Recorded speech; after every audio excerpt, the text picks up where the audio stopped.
This is Suzanne Wagner, and we are doing the Numerology and Astrology. This one is for 11/3/2021, so November 3rd, 2021.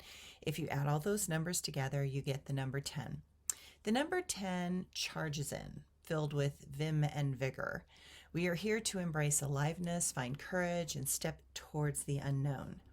This number is filled with ideas, possibilities, excitement as we reach towards something that is unfamiliar but new. There is so much power when we simply step beyond our known reality. There is so much freedom when we choose change over the familiar. There is so much aliveness when we step beyond comfort. The number 10 encourages us to try. The number 10 is not afraid for parts to die. The number 10 sees fear and smiles as it passes by. The number 10 breathes in the air and is willing to fly. The astrology today. The moon is in Libra till this evening, at which point it goes into the emotionally complex sign of Scorpio. While it is in Libra, it will align with Mercury in the afternoon, making balanced communication and harmony more important. The moon and Mercury will conjunct, and that is all about noticing how our emotions are coloring our styles, words, and external body language. Learning to be congruent inside and outside is tough. We have layers of behavior that come through our body language when we like or dislike something. But do those behaviors really serve that deeper soul within? And that is a great question to look at. As the day progresses, there is something deeper calling to us. We are on a journey of self-discovery to awaken something within each of us.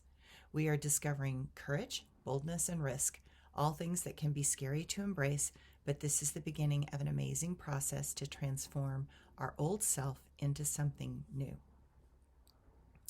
My quote for today: when one is afraid, it is safer to gather more information. When one is secure, there is a bolder and more confident presence that strides forward into this world.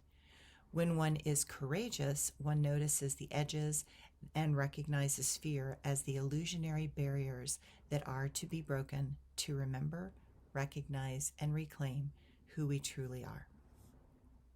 And my blog for today. As we find new ways to stand in this world, it is about allowing spaces and places for others to also find their own unique ways. I am always fascinated how minds will make up a story to justify a very big change that they have been needing to do. And this time in history is remarkable in how it is propelling some out of stuck places, jobs, relationships, etc., because of a made-up external factor. The stories people create to justify having the courage to leap into a new space is so very interesting to watch. While what I recognize is that they need to leap. Often they have been terribly stuck, sometimes for decades. So to me, it does not matter what they use as an incentive to finally have the courage to leap. It does not matter what information they utilize to justify drawing the line and making that change. And that is why we need to softly walk through this world at this time.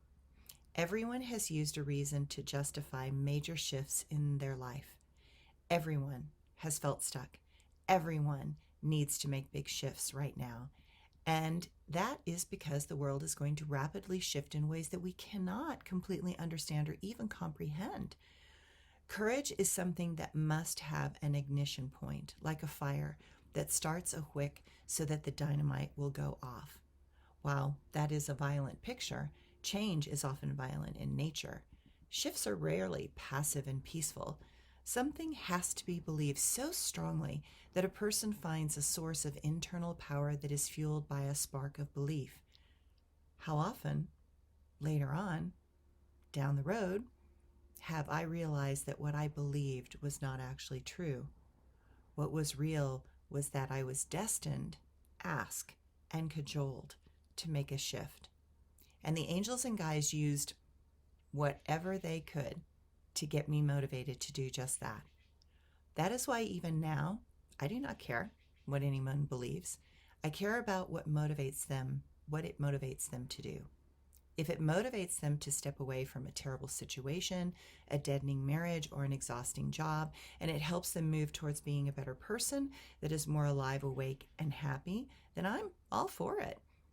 Sometimes the fuel for change is a reaction. Notice the reactions of others, but then look to what it is propelling them to do. If the end result is one that is positive and something that has been needing to occur for a long time, who cares what got them there?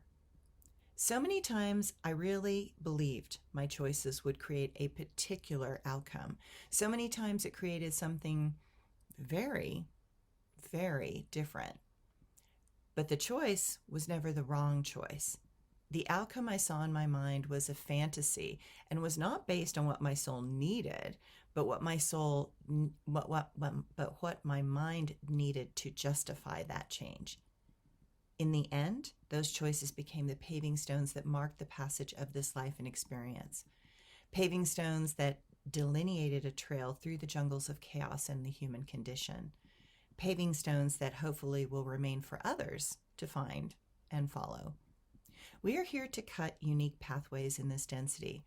While some are deeply personal, others are there to show a shortcut for others that follow and that seek a similar level of awareness and truth.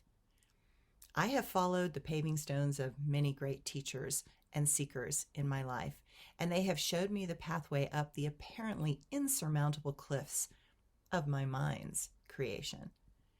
And now it is my turn to lay a few myself as an offering of hope, a pathway towards a greater heart, and a prayer for humanity to find that which it seeks. Thanks, everyone.